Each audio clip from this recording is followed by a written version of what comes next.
Across the Baltics exist paramilitary organizations that are trained to defend the homeland and support civil society in a time of crisis, but exist outside of the traditional military structure and chain of command at the same time. In Estonia, the main paramilitary organization with this role is the Kaitseliit, or Estonian Defence League. It's this organization that we'll take a closer look at for today's video. According to its website, the Estonian Defence League, or EDL, is a voluntary national defence organisation. This group's history goes all the way back to November 1918, when the Defence League was established.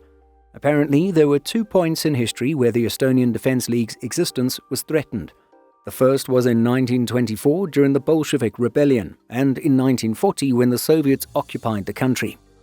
The Soviets did indeed succeed in disbanding the organization, but the Estonian Defence League was re-established in February 1990, a full 18 months before Estonia regained its independence. As explained on the official website, the purpose of the organization is to enhance, by relying on free will and self-initiative, the readiness of the nation to defend the independence of Estonia and its constitutional order. Members of the EDL train based on military principles, possess weapons, and hold exercises of a military nature.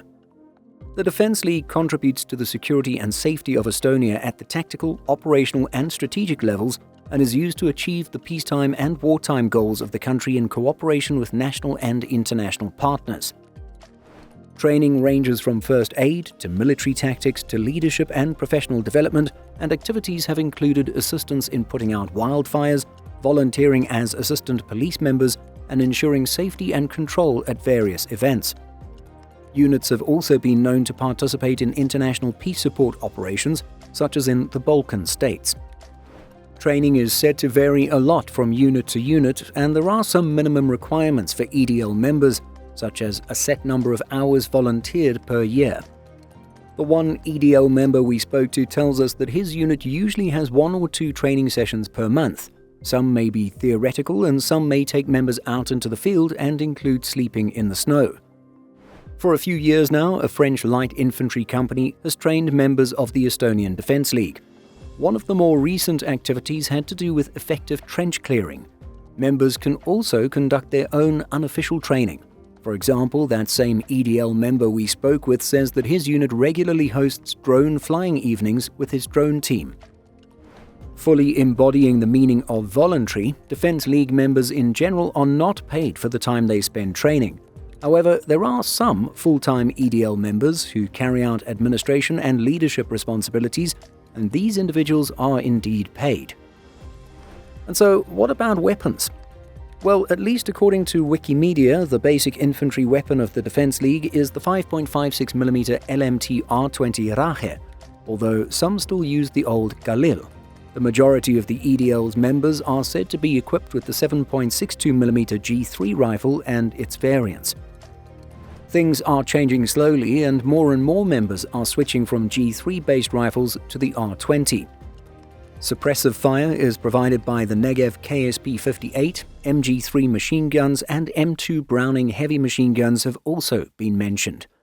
Squad-level anti-tank weapons include the 84mm Carl Gustaf recoilless rifle, while indirect fire is provided by 81mm and 120mm mortars.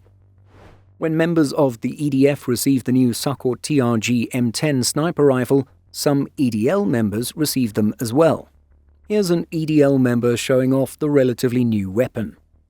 Today, there are said to be about 18,000 members in the EDL. Members of the EDL exist alongside other civilian defence organisations in the country, such as the Women's Voluntary Defence Organisation, or Naiskodukaitse, Young Eagles, Noored Kotkad, and Home Daughters, Kodu Tutred. Now, while the Estonian Defence League is a civilian organisation, it is actually subordinate to the commander of the defence forces. In fact, all collegial bodies of the Estonian Defence League have an advisory right to speak on military command, training, combat readiness, and other military topics. When it comes to administration and geographical distribution, the Defence League is divided into 16 districts, each known as a Malev, whose areas of responsibility correspond to the borders of the Estonian counties, with some exceptions. In addition, each district can be affiliated with the League's cyber defense unit. When it comes to eligibility to join the EDL, a person can apply to be a regular active member if he or she is at least 18 years old, an Estonian citizen, and is liable for military service or exempt from military service. The member must also meet some basic health requirements. Estonians as young as 16 can become junior EDL members. With junior status, there are a few limitations, such as not being able to have a gun permit and being lower priority for equipment. And so that's everything we could find about the Estonian Defence League.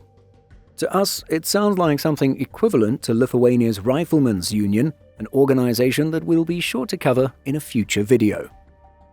What do you think of this type of paramilitary organization? Let us know by leaving a comment.